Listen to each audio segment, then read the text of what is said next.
Hello everyone, स्वागत है आप सभी का आपके अपने एजुकेशनल प्लेटफॉर्म डीएलएड टीचर्स पर। आई होप आप सभी अच्छे होंगे और अच्छे से मन लगाकर अपनी पढ़ाई कर रहे होंगे। आज हमारा डीएलएड फर्स्ट सेमेस्टर का 5th पेपर जो हमारा सोशल साइंस का है उसका चैप्टर 2 हम लोग डिस्कस करेंगे।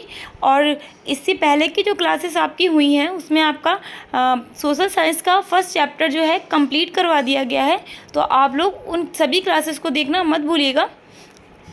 चलिए अब ज़्यादा टाइम ख़राब ना करते हुए आते हैं हमारे आज के टॉपिक पर। जो हमारा चैप्टर 2 है उसका नाम है पृथ्वी पर मानव की उत्पत्ति एवं विकास, origin and development of human on earth. पृथ्वी पर मानव की उत्पत्ति कैसी हुई और जब मानव की उत्पत्ति हो गई देन विकास कैसे हुआ, विकास की क्या प्रोसेस रही ह्यूमन बींग्स में, तो वही सब चीज़ें हम इस चैप्टर में डिस्कस करने वाले हैं। तो चलिए देखते हैं हमारी पहली हेडिंग। ये जो हमारी पहली हेडिंग है इसमें वह है पृथ्वी पर जीवन की उत्पत्ति, origin of life on earth. चलिए देख लेते हैं। जीव शास्त्रियों का ऐसा मानना है कि 4.5 बिलियन ईयर्स एगो यानी कि 4.5 बिलियन वर्ष पहले पृथ्वी पर जीवन के लिए उपयुक्त परिस्थितियां विकसित हो गई थीं। इससे पहले पृथ्वी तथा अन्य ग्रह नहीं थे। एक पिंड बहुत तेज गति से घूमता हुआ दूसरे पिंड से टकरा गया। यह पिंड सूर्य था। सूर्य से टकराने के बाद इस पिंड के अनेक टुकड़े हो गए और इसी से विभिन्न ग्रहों एवं नक्षत्रों का निर्माण हुआ। सूर्य, पृथ्वी, मंगल आदि ग्रह इस पिंड के टुकड़े थे। ठीक है। लंबे समय तक पृथ्वी आग के गोले के समान धधकती रही और फिर धीरे धीरे भूकंपों, तूफानों और भारी बारिश के कारण पृथ्वी ठंडी हुई, जल से वाष्प संगठित हुई तथा लगातार वर्षा के रूप में सतह पर आई और बड़े समुद्र निर्मित हुए।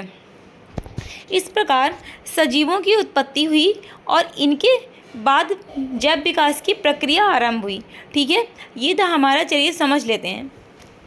देखिए, जो हमारी पृथ्वी है ना, ऐसा नहीं था कि हमेशा से पृथ्वी पर रहने की उपयुक्त दशाएं मौजूद थीं, ऐसा नहीं था। सबसे पहले तो आपको ये बता दूं कि आज से 4.5 बिलियन वर्ष पहले क्या था, पृथ्वी पर ये पता चल गया था कि रहने की उपयुक्त दशाएं हैं। ठीक है, पृथ्वी पर। और उससे पहले क्या था, पृथ्वी का निर्माण कैसे हुआ। ऐसा माना जाता है कि दो बहुत ही बड़े पिंड बहुत ही तीव्र गति से आए और एक दूसरे से टक्कर हुई, उनकी टकरा गए आपस में। जब वो टक्कर हुई तो उसके फलस्वरूप क्या हुआ, एक जो पिंड था वह टूट गया। ठीक है, पिंड टूटा, उसके कई टुकड़े हो गए। तो वो जो टुकड़े हुए उससे हमारी पृथ्वी का निर्माण हुआ और पृथ्वी का निर्माण हुआ और जो बाकी टुकड़े थे उसमें उससे क्या हुआ, अन्य ग्रह बने, जैसे कि हमारा पृथ्वी है, सूर्य है, मंगल।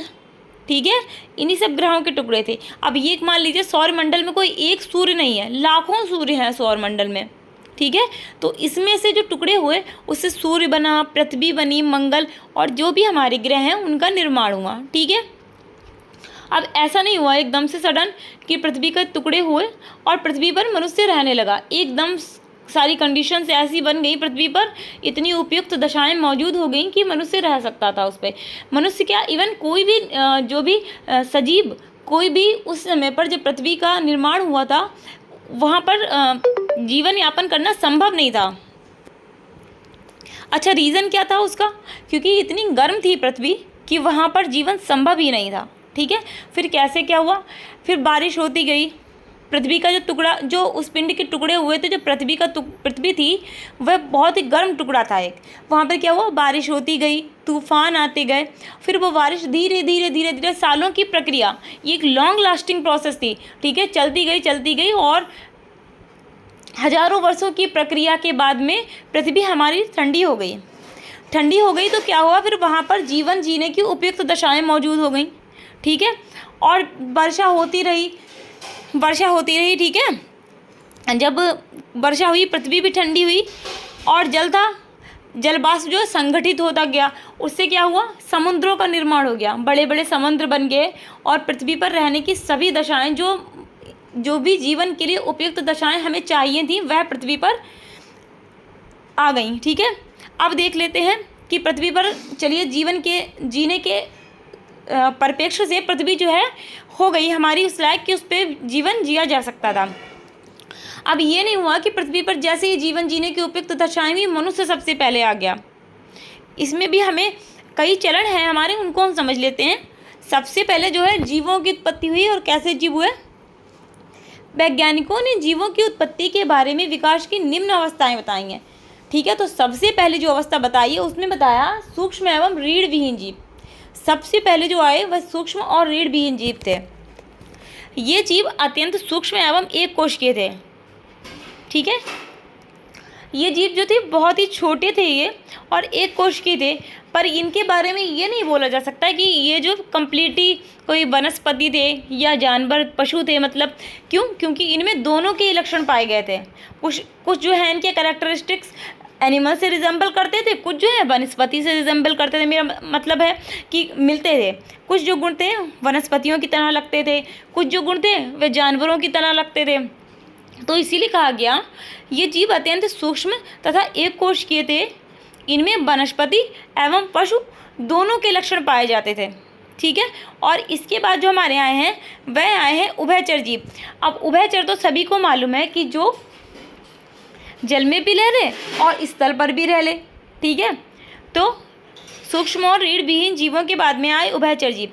आज से करोड़ों वर्ष पहले ऐसे जीवों की उत्पत्ति हुई जो जल और स्थल दोनों में रहने के योग्य हैं। ठीक है, इनको उभयचर कहते हैं। अब ये जीव कैसे हैं? ये देखिए पानी में भी सर्वाइव कर लेंगे बहुत ईजिली। क्यों? क्योंकि इनके बॉडी सिस्टम उस टाइप से बनाया गया है। ठीक है, इनकी शारीरिक संरचनाएं उस प्रकार की हैं कि ये पानी में भी सर्वाइव कर सकते हैं और स्थल पर भी सर्वाइव कर सकते हैं, मतलब जी सकते हैं जीवन अपना।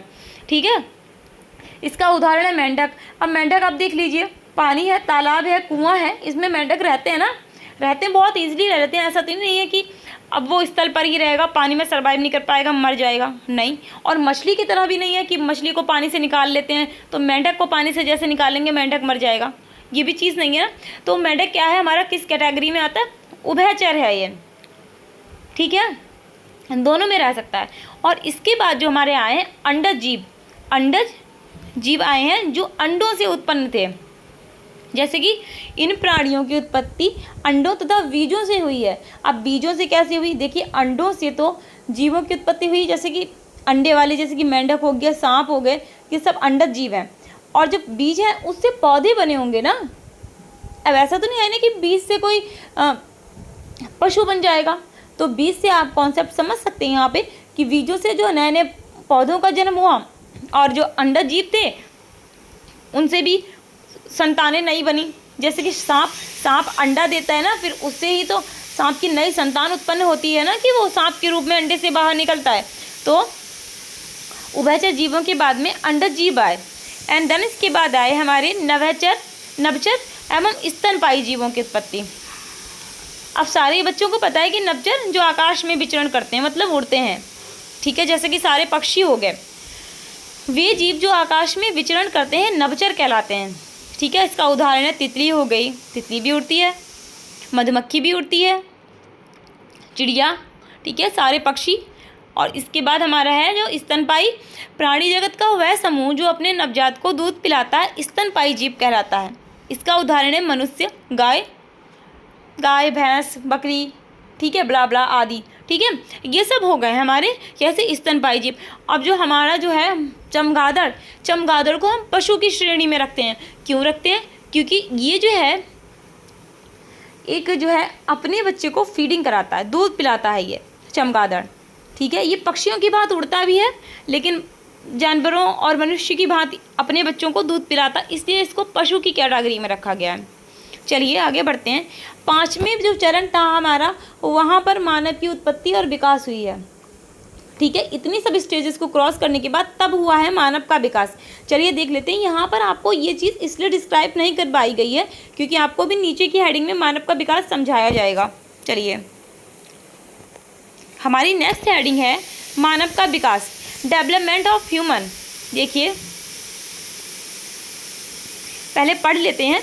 प्राचीन मानव गुफाओं में रहता था तथा भोजन के लिए जानवरों का शिकार कर उनके कच्चे मांस को खाता था। शिकार करने के लिए पत्थर एवं लकड़ियों का प्रयोग करता था।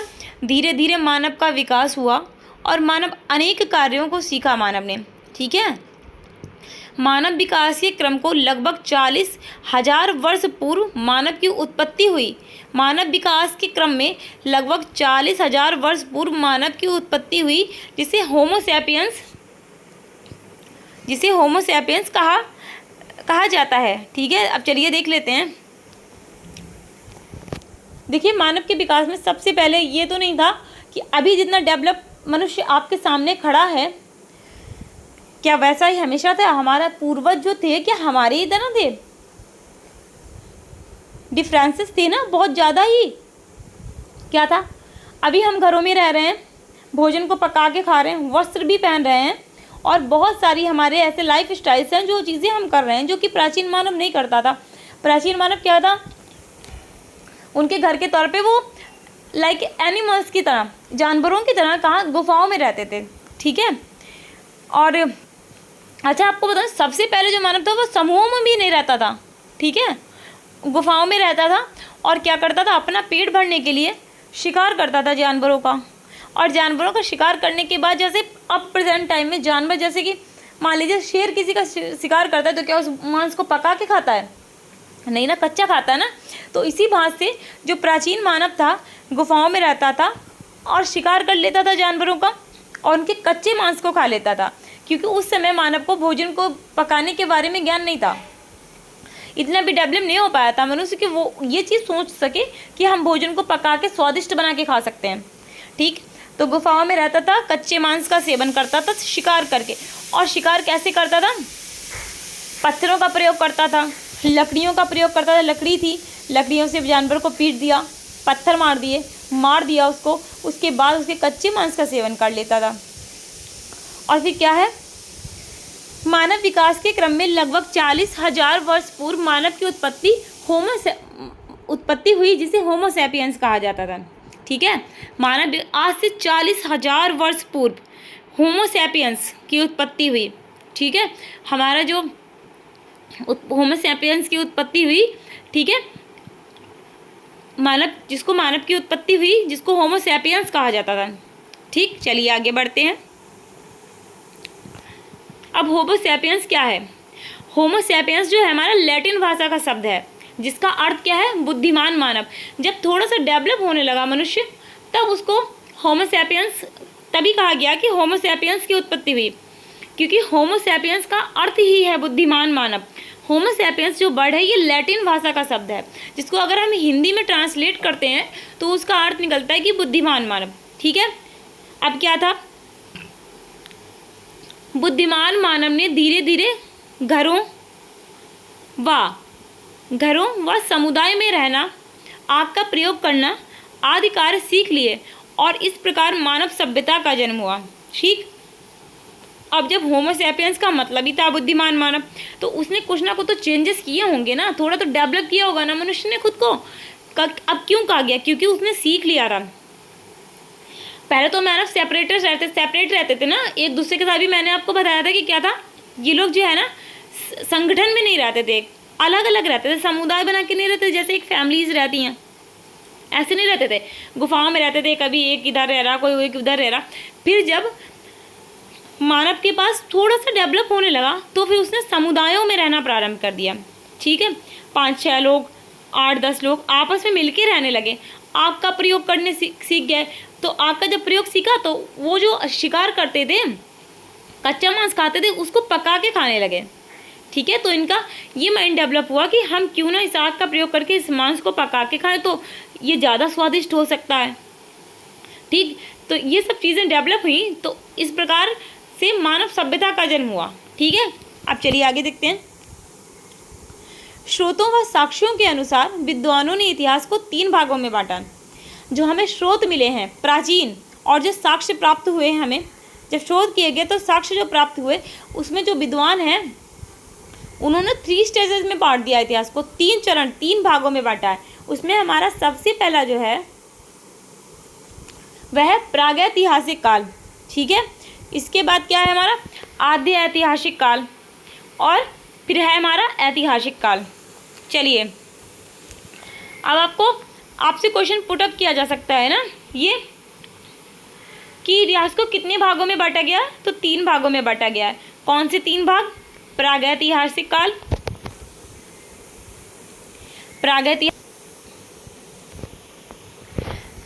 प्रागैतिहासिक काल, आद्य ऐतिहासिक काल और ऐतिहासिक काल। अब जो हमारा प्रागैतिहासिक काल जो है उसमें क्या है, इस काल में केवल पुरातात्विक साक्ष्य ही प्राप्त हुए हैं।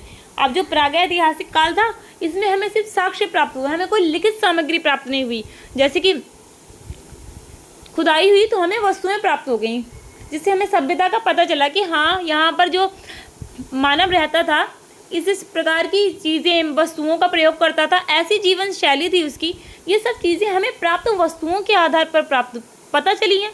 कहीं ऐसा नहीं था कि हमें कुछ चीज़ें लिखित में मिल गई हों, ऐसा नहीं था। तो जो प्रागैतिहासिक काल है उसमें आपको यही याद रखना है, हमें सिर्फ और सिर्फ पुरातात्विक साक्ष्य प्राप्त हुए हैं, लिखित सामग्री प्राप्त नहीं हुई है हमें प्रागैतिहासिक काल में। ठीक है। और जो हमारा पाषाण काल है वह प्रागैतिहासिक काल के अंतर्गत आता है। ठीक है, चलिए आगे देख लेते हैं। अब है हमारा पाषाण काल यानी कि स्टोन एज। पाषाण काल वह काल है जब मानव का जीवन पत्थरों पर निर्भर था। अच्छा देखिए, नाम से ही आपको ज्ञात हो रहा पाषाण। पाषाण का अर्थ क्या होता है? पत्थर, स्टोन। तो आपको पता है कि पाषाण काल क्यों रखा गया? क्योंकि मानव का जो जीवन था पत्थरों पर निर्भर करता था, डिपेंड करता था पत्थरों पर। जैसे कि पत्थरों को ही रगड़ के आपस में आग उत्पन्न कर लेता था, पत्थरों की गुफाओं में रहता था, पत्थरों से शिकार भी करता था, इसीलिए तो पाषाण काल कहा गया इसको। क्योंकि मोस्ट ऑफ जो चीज़ें थी वो जो है पत्थरों का प्रयोग होता था। 2 पत्थरों को आपस में रगड़ा, आग उत्पन्न कर ली।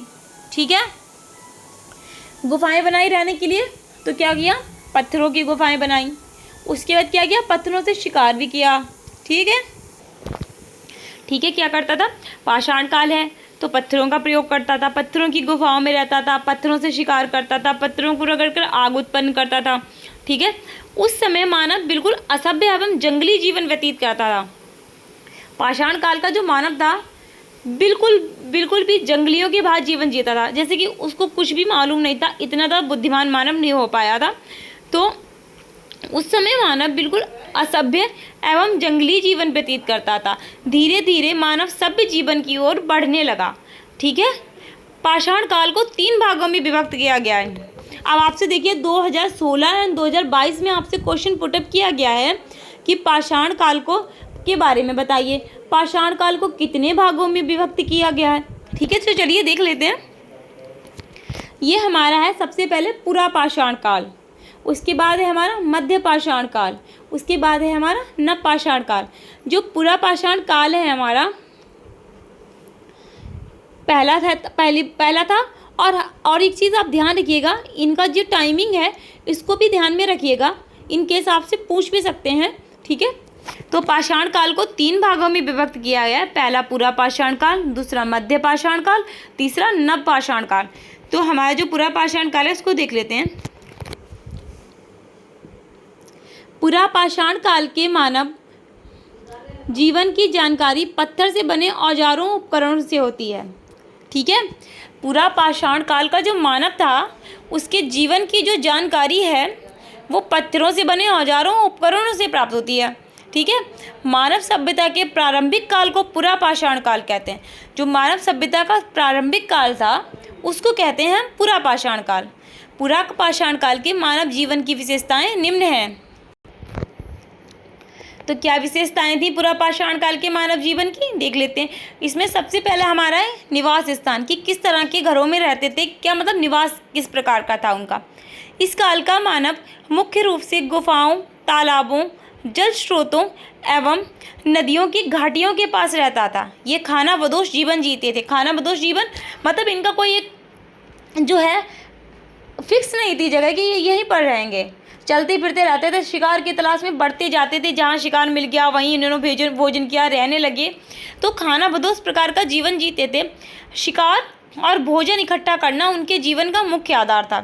तो निवास स्थान के तौर पर इनका यही है कि गुफाओं में रहते थे, जल स्रोतों के किनारे रहते थे, ठीक है, और खाना बदोश जीवन जीते थे, चलते फिरते रहते थे। कोई स्टेबल जगह नहीं थी इनकी कि हाँ यहीं पे घर है, यहीं पे रहेंगे। क्यों? क्योंकि इनका एक ही मुख्य लक्ष्य था कि इनको भोजन चाहिए था, शिकार करना था। ठीक, चलिए दूसरा, जीविका का साधन। ठीक है, जीविका जो है इनकी, उसका साधन क्या था? इस काल में मानव की जीविका का मुख्य साधन जंगली जानवरों का शिकार करना, मछली पकड़ना और फल फूल इकट्ठा करके जीवन यापन करना था। ठीक है, क्या करता था? जंगली जानवरों का शिकार करता था, मछलियाँ पकड़ लेता था, फल फूल इकट्ठा करता था। यही इनकी जीविका के साधन हुआ करते थे। और इनका वेशभूषा क्या था? इस काल का मानव ठंड से बचने के लिए पेड़ों के पत्तों एवं छाल और जानवरों की खाल का प्रयोग करते थे। जो ये वस्त्र पहना करते थे उसमें इनका क्या था? ठंड से बचने के लिए ये करते थे, पेड़ के पत्ते पहन लिया करते थे, ठीक है, छाल भी पहन लेते थे पेड़ों की, और जानवर को मार के उसकी खाल उतार लिया करते, तो वो भी धारण करते थे ये लोग। ठीक है, अच्छा, आपसे क्वेश्चन पूछा गया है पुरापाषाण काल के औजारों के बारे में बताइए 2016 और 2019 में। ठीक है, ये आपका इम्पॉर्टेंट हो जाता है। 2016 और 2019 में आपसे क्वेश्चन पुटअप किया गया है कि पुरापाषाण काल के औजारों के बारे में बताइए। तो देख लेते हैं इनके औजार क्या थे। इस काल के मानव ने पत्थरों के खुरदरे औजार बनाना सीख लिए थे। इस काल के औजार भद्दे, बेडौल एवं अव्यवस्थित थे। अच्छा, इन्होंने जो औजार बनाए उनको ये बहुत अच्छी डिज़ाइन नहीं दे पाए, देखने में बहुत ही ऑड लगते थे, भद्दे लगते थे ये देखने में। पत्थर के औजारों में लकड़ी व हड्डी के हत्थे लगे होते थे। देखिए, पाषाण काल चल रहा है, तो जो इसकी पहली स्टेज है ना पुरापाषाण काल, तो इसमें जो है ये जो पत्थरों के औजार बनाते थे खुरदरे, और कैसे होते थे? बहुत ही बेडौल लगते थे देखने में, भद्दे लगते थे और अव्यवस्थित तरीके के बने थे।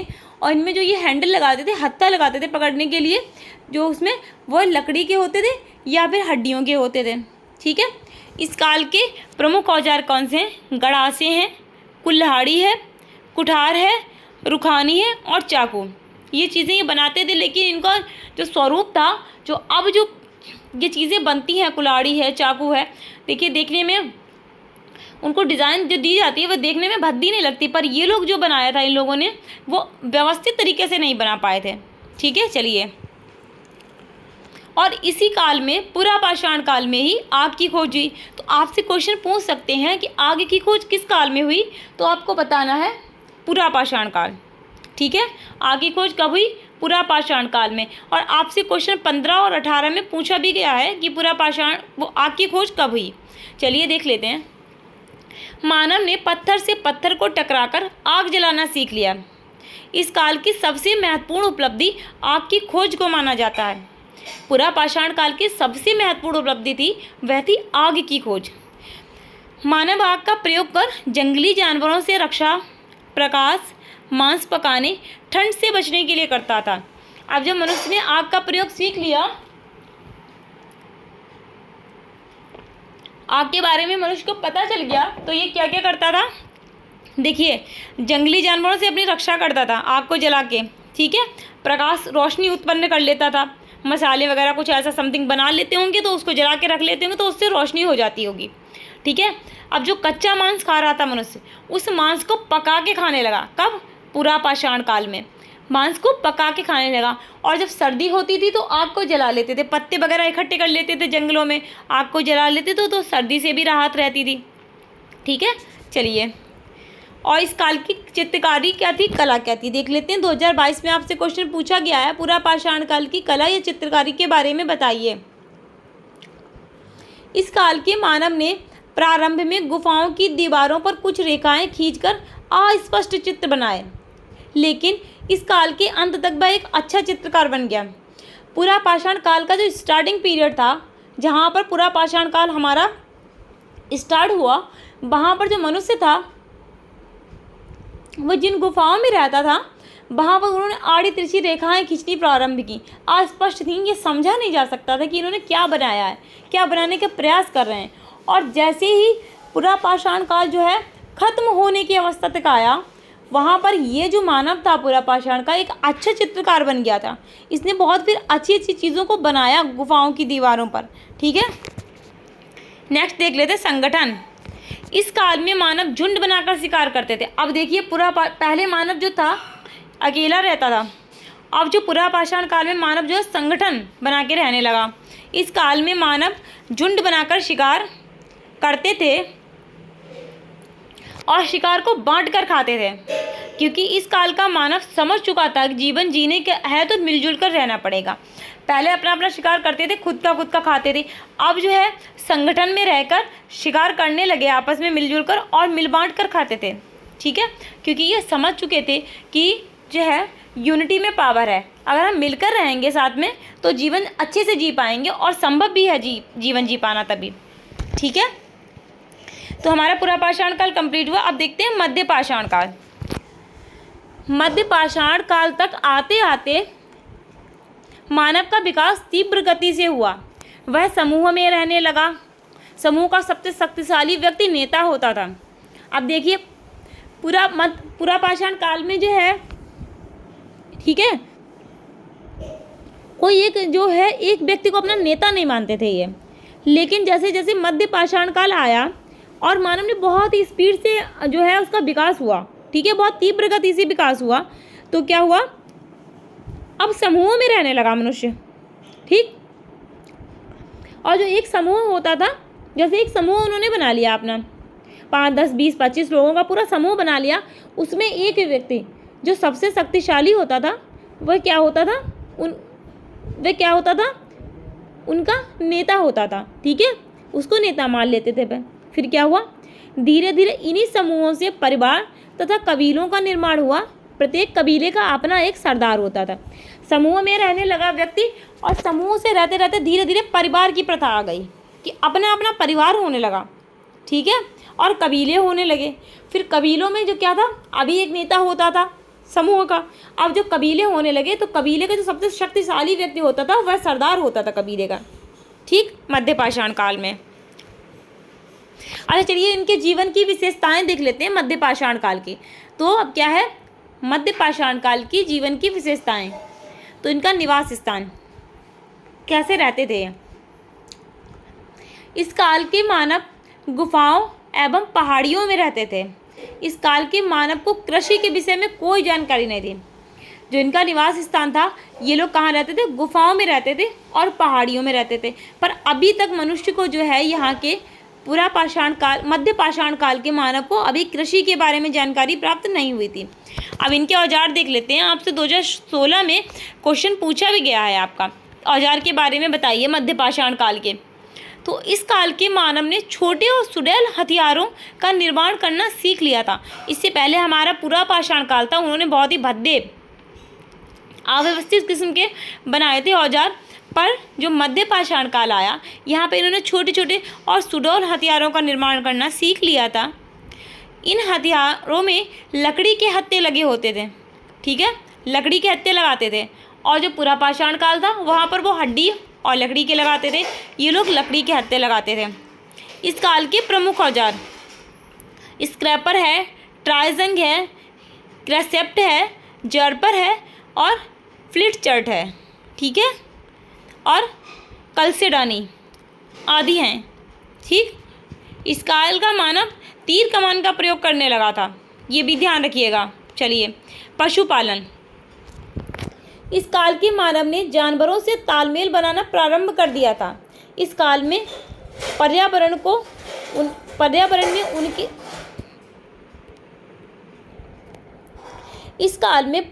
में अनेक परिवर्तन हुए और नई नई प्रजातियों एवं वनस्पतियों की उत्पत्ति हुई। देखिए, जो हमारा मध्य पाषाण काल का जो मनुष्य था, पूरा पाषाण काल में जो मनुष्य था वह सिर्फ शिकार करता था जानवरों का। अब यहाँ पर क्या हुआ, मध्य पाषाण काल में जानवरों से तालमेल अच्छा बनाने लगा इंसान। ठीक है, इस काल में फिर पर्यावरण में परिवर्तन हुए। कैसे परिवर्तन हुए, नई प्रजातियाँ एवं वनस्पतियों की उत्पत्ति हुई, जिसमें हिरण, खरगोश, भेड़, बकरी आदि जीव उत्पन्न हुए। ठीक। मानव का प्रथम पालतू जानवर फिर कुत्ता बना। ये आपसे पूछा गया 2017 और 2022 में कि मानव का प्रथम पालतू जानवर कौन था, तो आपको लिखना था कुत्ता। कुत्ता मानव का पहला जानवर था जिसको पाला मानव ने। ठीक है। और हाँ, जब ये मध्य पाषाण काल आते आते क्या हुआ, यहाँ पर अंत्येष्टि संस्कार करने लगे ये लोग। वहाँ पर वो क्या करते थे कि कोई मर जाता था, उनकी कुछ अलग प्रोसेस रहती होगी अपनी, पर यहाँ का जो मानव था इसका माइंड इतना डेवलप हो गया था कि यदि कोई व्यक्ति मर जाता था तो ये अंत्येष्टि संस्कार करने लगे थे उसका। इस काल में मानव ने मृतकों को दफनाना प्रारंभ कर दिया था। ठीक। चलिए नवपाषाण काल देख लेते हैं। नवपाषाण काल में अत्यधिक नए परिवर्तन आ चुके थे। इस काल के मानव जीवन की विशेषताएं निम्न हैं। अब देखिए, मध्य पाषाण काल में कृषि का ज्ञान नहीं था मानव को, लेकिन नवपाषाण काल आते आते कृषि के बारे में मनुष्य ने खोज कर ली और उसको ज्ञान हो गया कृषि का। देखिए कृषि का आरंभ। अब आपसे पूछा जा सकता है, क्वेश्चन 2018 में पूछा भी गया कि कृषि का आरंभ किस काल में हुआ, तो कब हुआ, नवपाषाण काल में। ठीक है। चलिए कृषि का आरंभ। कृषि का आरंभ इस काल की सबसे महत्वपूर्ण उपलब्धि है। इससे पहले मानव को कृषि का ज्ञान नहीं था। कृषि का ज्ञान होने से मानव का जीवन खाना बदोशी से स्थायी होने लगा। अब देखिए क्या होता था, पहले तो जानवरों के शिकार करते थे। अब ऐसा तो था नहीं कि एक जगह पे स्टेबल रहेगा मनुष्य, तो ज़रूरी ही है कि कोई जानवर आ जाएगा और उसको मार देगा, शिकार कर लेगा, पेट भर जाएगा। नहीं ना, मनुष्य को घूमना पड़ता था शिकार के लिए, तो खाना बदोश जीवन जीते थे। पर यहाँ पर नवपाषाण काल में ये हुआ कि कृषि के बारे में ज्ञान होने से क्या हुआ, स्टेबल होने लगा लाइफ इंसान का। ठीक है, स्थायी रहने लगा इंसान, क्योंकि अपनी कृषि करेगा तो अब खाना बदोश जीवन तो नहीं जी पाएगा ना फिर, क्योंकि जब कोई फसल उगाएगा तो उसका ध्यान भी रखिएगा, और फिर अगर फसल उगा बो दिए बीज और भाग गया, खाना बदोश जीवन जीने लगा, तो फसल तो बेकार हो जाएगी। तो यही कहा जा रहा है, कृषि का आरंभ इस काल की सबसे महत्वपूर्ण उपलब्धि है। इससे पहले मानव को कृषि का ज्ञान नहीं था। कृषि का ज्ञान होने से मानव का जीवन खाना बदोशी से स्थायी होने लगा। इस काल की प्रमुख जो फसलें हैं वह जौ, मक्का, बाजरा आदि। ठीक है। पशुपालन। इस काल के मानव को, आप लोग यहाँ पर काल लिख लीजिएगा, आई थिंक मतलब काल यहाँ पर लिखना छूट क्या है, लिखिएगा आप लोग। इस काल के मानव को जब कृषि का ज्ञान हो गया तो उसने पशु हत्या बंद कर दी। अब देखिए नवपाषाण काल में क्या हुआ, मध्य पाषाण काल में भी जानवरों का शिकार करते थे। अब नवपाषाण काल में ये हो गया कि इन्होंने पशु की हत्या बंद कर दी, क्योंकि इन्हें कृषि का ज्ञान हो गया था। ठीक है। और पशुओं के महत्व को समझा और पशुओं का प्रयोग कृषि में करने लगे। जैसे कि बैल का प्रयोग करने लगे, कैसे जुताई करते थे खेत की, तो उसमें बैल का प्रयोग करने लगे। ठीक है। और गाय का प्रयोग ऐसे करने लगे कि उसका दूध वगैरह निकालने लगे। ठीक है।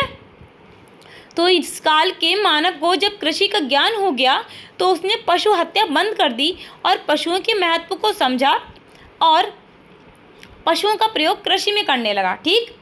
इस काल के प्रमुख पालतू पशु बकरी, घोड़ा, बैल, भैंस, कुत्ता और कुत्ता आदि। अब आपसे पूछा गया औजारों के बारे में बताइए नवपाषाण काल के। कब कब पूछा गया, 2016 में पूछा गया, 2018 में पूछा गया, 2019 में पूछा गया। तो आप लोग खुद समझ सकते हैं कि कितना जो है आपका इम्पोर्टेंट हो जाता है ये। और ये चैप्टर जो आपका ऐसा है ना कि बहुत ज़्यादा मोस्ट इम्पॉर्टेंट चैप्टर है आपका। हर बार एक ना एक क्वेश्चन तो इससे बनता ही बनता है। ठीक है, तो ध्यान से पढ़िएगा। चलिए देख लेते हैं। इस काल के औजारों की बनावट पहले से और अधिक कुशल हो गई थी। अब इससे पहले क्या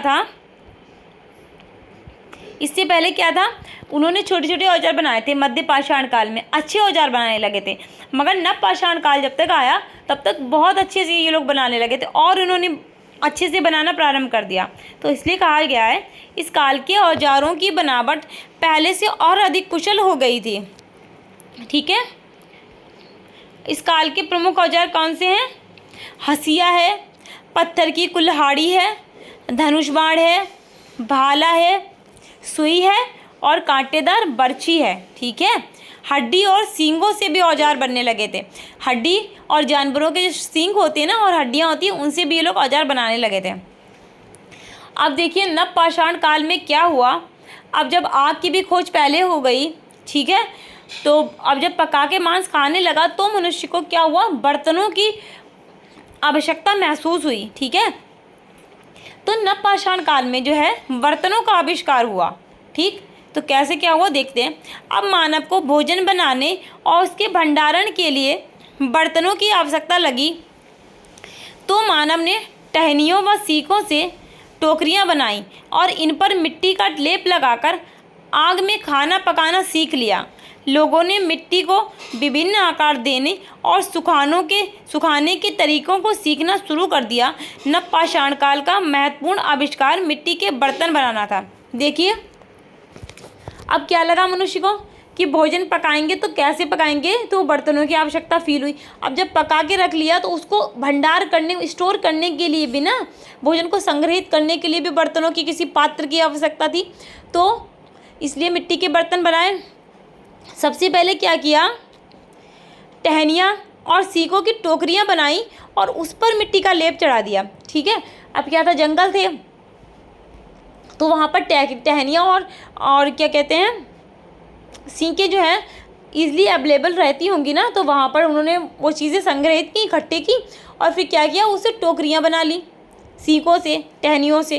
फिर जो उसको आकार दे दिया उन्होंने टोकरी का, फिर क्या किया, मिट्टी को गीला करके उन सीकों के ऊपर लेप बना दिया। लेप लगाते गए, चढ़ाते गए लेप, जिससे क्या हुआ, वो जो था एक आकार में, बर्तन के आकार में आ गया, जिसमें वे भोजन पका सकते थे, उसको स्टोर भी कर सकते थे खाने को। ठीक है, चलिए, और नवपाषाण काल का सबसे महत्वपूर्ण आविष्कार जो है कृषि भी है और क्या है हमारा, मिट्टी के बर्तन हैं। चलिए, अब इसी में नवपाषाण काल में क्या हुआ, बस्तियों का विकास होने लगा। इस काल के मानव ने परिवार एवं समुदाय के साथ बस्तियों में मिलजुल कर रहना प्रारंभ कर दिया। ठीक है, समुदाय और परिवारों में रहने लगा मनुष्य, अपने अपने परिवार होने लगे। ठीक है, बस्तियों में रहने लगा। मानव मिट्टी के घरों व घास फूस के छप्परों वाले मकान में रहने लगा। धीरे धीरे इन वस्तुओं ने गांव और कुछ छोटे नगरों का रूप ले लिया। अब क्या हुआ, मनुष्य जो पहले जो झोपड़ियों में, वो क्या कहते हैं, गुफाओं में रहता था और क्या कहते हैं, वो अपने आप गुफाएं बना लेता था, पत्थर की गुफाओं में रहता था। ठीक है, अभी क्या था, मनुष्य ने मिट्टी के घर बनाने प्रारंभ कर दिए। ठीक है, और क्या, छप्पर डालने लगा। घास फूस से जो छप्पर पड़े होते हैं गांव के इलाकों में, आप लोगों ने देखे होंगे ना, अभी भी ग्रामीण क्षेत्रों में ये चीज़ें हमें मिल जाती हैं। और जो है क्या था, मिट्टी के घर बनाने लगा, घास फूस से छप्परों के मकान बनाने लगा और धीरे धीरे रहने लगा। फिर क्या हुआ, परिवार बना, परिवार से फिर समुदाय परिवार। ठीक है, और फिर उसके बाद क्या हुआ, धीरे धीरे इन परिवारों से बस्तियां बनने लगी और फिर जब बस्तियां हो गई हैं तो छोटे छोटे नगरों का रूप ले लिया इन बस्तियों ने। ठीक है, ऐसे डेवलपमेंट की प्रोसेस चलती गई और मनुष्य जो है विकसित हो गया। चलिए आगे देखते हैं। अब इनका धार्मिक विश्वास क्या था नवपाषाण काल में। इस काल का मानव मिट्टी की मूर्ति बनाकर उसकी पूजा करता था, जिसे मातृ देवी कहा जाता था। अभी तक जो है पूजा पाठ नहीं करता था मनुष्य, परंतु नवपाषाण काल आते आते क्या किया, मिट्टी की मूर्ति बनाने लगे। यहाँ का जो मानव था वह मिट्टी की मूर्ति बनाने लगा और उस मिट्टी की मूर्ति की पूजा करता था। वह जो मिट्टी की मूर्ति होती थी उसको ये लोग मातृ देवी कहते थे। उनका जो है ये लोग मातृ देवी माना करते थे उनको। ठीक, ये इनका धार्मिक विश्वास था। और and the most important thing ये है इसमें कि आपका जो पहिए का आविष्कार है वह भी नवपाषाण काल में हुआ है। और आपसे पूछा गया है 2017 में, 2018 में, 2019 में, मतलब 3 बार लगातार बैक टू बैक आपसे पूछा गया है कि पहिए के आविष्कार किस काल में हुआ। ठीक है, या फिर डिस्क्राइब कीजिए पहिए के आविष्कार को। तो क्या था देखते हैं। पहिए के आविष्कार ने मानव सभ्यता को विकास की एक नई गति प्रदान की। पहिए के आविष्कार ने मानव सभ्यता के विकास पर निम्न प्रभाव डाले। जब पहिए का आविष्कार हो गया तो क्या हुआ, एक नई गति प्राप्त हो गई मनुष्य को। और क्या प्रभाव डाले, चलिए देख लेते हैं। अच्छा, पहिए की सहायता से कताई का काम आसान हो गया, जिससे कपड़ा बनाना आसान हो गया। अब क्या था, पहिए से ये लोग क्या करते थे, कताई का काम करने लगे, वस्त्र बनाने लगे, ठीक है, कपड़ा बनाना प्रारंभ कर दिया इन्होंने। पहिए के चाक की सहायता से मिट्टी के बर्तन बनाना शुरू कर दिया। अभी तक ये लोग क्या करते थे कि टहनियाँ जो ले लेते थे और सींके ले लेते थे, उनको पहले आकार देते थे, ठीक, फिर उसके ऊपर लेप चढ़ाते थे मिट्टी का, देन बर्तन बन के होते थे कंप्लीट मिट्टी के। अब जो पहिए का आविष्कार हो गया तो इन्होंने चाक बना दिया और उस चाक से डायरेक्ट ही मिट्टी के ही बर्तन बनाने लगे। उसमें ये सींके वगैरह का प्रयोग नहीं करते थे। अब जैसे ना अभी प्रेजेंट टाइम में जो कुम्हार लोग बनाते हैं ना मिट्टी के बर्तन, उसी प्रकार से ये लोग मिट्टी के बर्तन बनाना इन्होंने स्टार्ट कर दिया चाक की सहायता से, ठीक। पहिए से मानव ने गाड़ियाँ बनाना शुरू कर दिया, जिससे यात्रा आसान हो गई। अब देखिए पहले भी मनुष्य जो था जब डेवलप होने लगा, देखिए कुछ भी रहा हो पर सामान भी थोड़ा बहुत, कुछ नहीं तो अपना शिकार करता था और उसको फिर लाद के बोझ के रूप में ले जाएगा, या फिर धीरे धीरे डेवलपमेंट होने लगा तो चीज़ों को भी उठा के ले जाना है या यात्रा करनी। पैदल चलता था मनुष्य, खाना बदोश जीवन जब जीता था, हजारों मतलब मील्स में पैदल चला जाता था इंसान, बहुत दूर दूर तक पैदल चलता था। और जब पहिए का आविष्कार हो गया तो उससे क्या हुआ, एक भारी सामान कोई है, आपने पहिए की गाड़ी बना ली, उसको रख लिया उस पर, अब कितना ईजी हो गया उस सामान को ढोना, हो गया ना। और गाड़ियाँ बना ली, उस पर मनुष्य बैठ के जाने लगा तो यात्रा भी आसान होगी, पैदल नहीं चलना पड़ता था उससे। और जो था पैदल चलने की अपेक्षा थोड़ा सा जो है हमारा टाइम में भी अंतर आया होगा कि जल्दी पहुंच जाता होगा, ठीक है। अब इसके बाद हमारा आएगा ताम्रकांस्य युग, जो हम आपकी कल की क्लास में डिस्कस करेंगे, नहीं तो आपका वीडियो बहुत बड़ा हो जाएगा तब तक, इसलिए आज की क्लास को हम यहीं पर जो है पॉज करेंगे। और ये आपका जो है आप लोग अच्छे से पढ़ाई करते रहिए, और आपका सिलेबस जो है आपके एग्ज़ाम से 1 महीने पहले कंप्लीट करवा दिया जाएगा। आपको मैराथन क्लासेस प्रोवाइड करवाई जाएंगी, आपको ऑल सब्जेक्ट्स के जो PDF हैं वो बिल्कुल फ्री में आपको प्रोवाइड करवाई जाएंगी, और आपको बहुत अच्छे से तैयारी करवाई जाएगी। उसके लिए आपको थोड़ा फेथ रखना, थोड़ा बिलीव करना पड़ेगा, ठीक है। और जो आप वीडियो अगर देख रहे हैं आपको अच्छा लग रहा है तो अपने फ्रेंड्स सर्कल में वीडियो को शेयर करना मत भूलिए। और अगर आपको अच्छा लगता है वास्तव में पढ़ाया हुआ तो आप लोग लाइक करना क्यों भूल जाते हैं, वीडियो को लाइक कीजिए और चैनल को सब्सक्राइब कीजिए, क्योंकि जब आपकी हेल्प हो जाए तो प्रयास कीजिए कि आपके कांटेक्ट में और भी लोग, आपके सर्कल में जो लोग हैं उनको भी अच्छी जगह से पढ़ने को मिलेगा, तो आप लोग 90% से अबव मार्क्स लेके आएंगे, ठीक है। आई होप आप लोगों को वीडियो अच्छा लगा होगा, अगर अच्छा लगा तो लाइक करना मत भूलिएगा। तब तक आप लोग अपना ख्याल रखिएगा, मिलेंगे हमारे नेक्स्ट वीडियो में, तब तक के लिए bye bye, take care, see you soon, bye bye.